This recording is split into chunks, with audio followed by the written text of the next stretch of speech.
우리의 삶을 지배하는 결정적인 요소, 과연 언어란 무엇일까요? 철학자 하이데거는 존재집이라 했고, 언어학자 소실에는 언어는 고유한 어떤 내용에서 오는 것이 아니라 다른 단어들과의 차이에 의해 규정된다고 했죠. 존재 이전에 언어가 존재하는 것이 아니라 존재 이후에 언어는 자의적으로 규정된다는 관점이죠. 머리 아프죠? 천천히 여러 번! 현대 철학은 이 언어관 속에서 각자 개성을 발휘한다고 판단해도 무리는 아닙니다. 비트겐슈타인에게 언어는 인간과 세계 사이의 한계를 긋는 기호를 말합니다. 인간의 한계는 언어의 한계고, 언어의 한계를 정밀하게 재단하면 불필요한 문제는 끝날 수 있다고 그는 믿었죠. 오늘은 논리철학 농구를 통해 언어의 문제에 대해 아주 살짝 살펴봅니다. 이 책은 무척 짧고 무척 까다롭죠. 100페이지 남짓한 얇은 책입니다. 왜 이렇게 얇게 썼을까요? 할 말이 없어서? 많이 쓰기 싫어서? 아니죠. 여러 번 읽으라고. 비트겐슈타인 자신도 친구 램지와 스승 러셀에게 한 달 동안 한 문장씩 설명하며 또 반복해 읽었다고 해요. 천천히 읽는 법을 배우라. 누가 한 말일까요? 프리드리히 니체. 논리철학 농구에서 비트겐슈타인은 총 7가지 명제를 이야기해요. 1. 세계는 일어나는 모든 것이다. 2. 일어나는 것, 즉 사실은 사태들의 존립이다. 3. 사실들의 논리적 그림이 사고이다. 4. 사고는 뜻이 있는 명제이다. 5. 명제는 요소 명제들의 진리함수이다. 6. 진리함수의 일반적 형식은 이다. 7.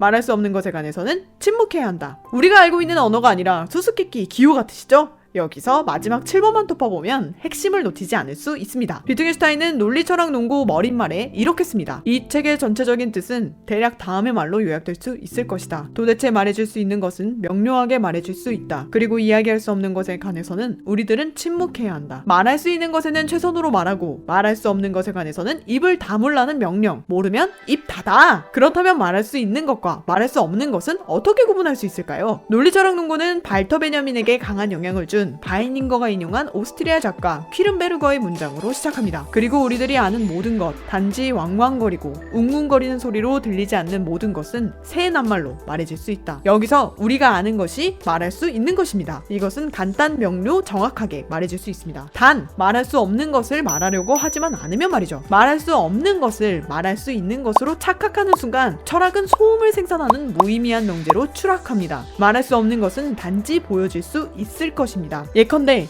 세계의 근원은 무엇인가? 어떻게 살아야 하는가? 와 같은 형이상학적 질문들은 말할 수 있는 것이 아니라 단지 보여질 수 있는 것이죠. 이것이 언어의 한계고 인간의 한계며 세계의 한계죠. 오직 행위로, 몸으로, 삶으로 보여질 수 있는 것이 바로 말할 수 없는 것이죠. 정리하면 말할 수 있는 것은 최대한 압축할 수 있고, 말할 수 없는 것은 단지 보여질 수밖에 없습니다. 비트겐슈타인이 말하는 말할 수 있는 것은 자연과학의 명제예요. 경험적이고 일반적으로 누구에게나 교통 가능한 사실들이죠. 이 사실들을 그림처럼 그려질 수 있을 때 존립합니다. 그림처럼 그려지지 않는 사실은 말할 수 있는 것이 아닙니다. 증명될 수 없기 때문이죠. 신은 존재하나요? 의 문제에 대해 생각해봅시다. 신은 존재한다! 라고 말해도 옳다고 말할 수도 없고 틀리다고 말할 수도 없으며, 신은 존재하지 않는다! 라고 말해도 옳다고 말할 수도 없고 틀리다고 명료하게 간단하게 최선을 다해서 말할 수 없죠. 바로 이런 것을 두고 비트겐슈타인은 입 닫아! 라고 말한 것이죠. 사실과 맞지 않는 명제는 경험 바깥에 존재하기 때문에 말할 수 있는 것이 아니죠. 말할 수 있는 것은 사실과 대응되어야 합니다. 사실이 아닌 명제는 뜻을 지닐 수 없고 판단을 내릴 수 없기 때문에 무의미한 것이죠.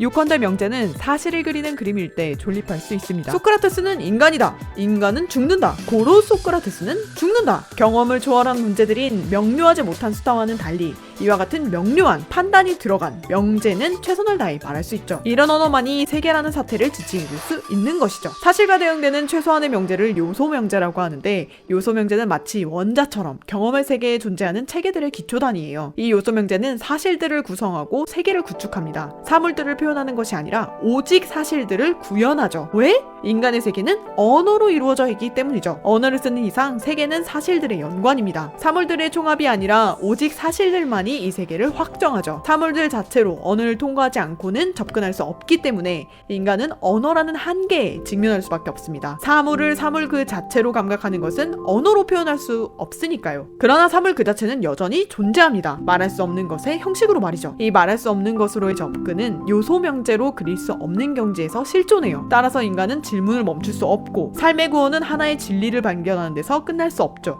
말할 수 없는 것들은 말할 수 있는 것으로 죄다 환원될 수 없으니까요. 처음 질문으로 돌아갑니다. 언어란 무엇일까요? 그것은 인간을 구성하는 기본 요소이자 인간의 한계 그 자체입니다. 인간은 언어 없이는 존재할 수 없지만 언어가 인간 전체를 해명할 수도 없습니다. 이 이율배반의 지경에서 벅벅이 살아가는 존재가 인간이기에 우리는 혼란을 잠재울 수 없고 질문을 닫을 수가 없죠. 비트겐슈타인이 논리철학 논구를 쓴 장소는 전쟁터였어요. 잡스러운 우리들의 세속이 아니라 직접적으로 존재와 세계를 직면할 수 있는 장소에서 인간의 한계를 느낄 때 인간의 가능성도 이해될 수 있다고 그는 믿었죠. 비트겐슈타인은 논리철학 논구 이후 한 걸음 더 나아가 일상 언어에 집중합니다. 한계를 한계 자체로 놓아두지 않기 위함이었죠. 다음 시간에 다루쳐서 철학적 탐구의 핵심 내용이 말할 수 있는 것에 대해 최선으로 말하는 방식을 넘어 말할 수 없는 것의 형식을 부여하고픈 비트겐슈타인의 변신 과정입니다.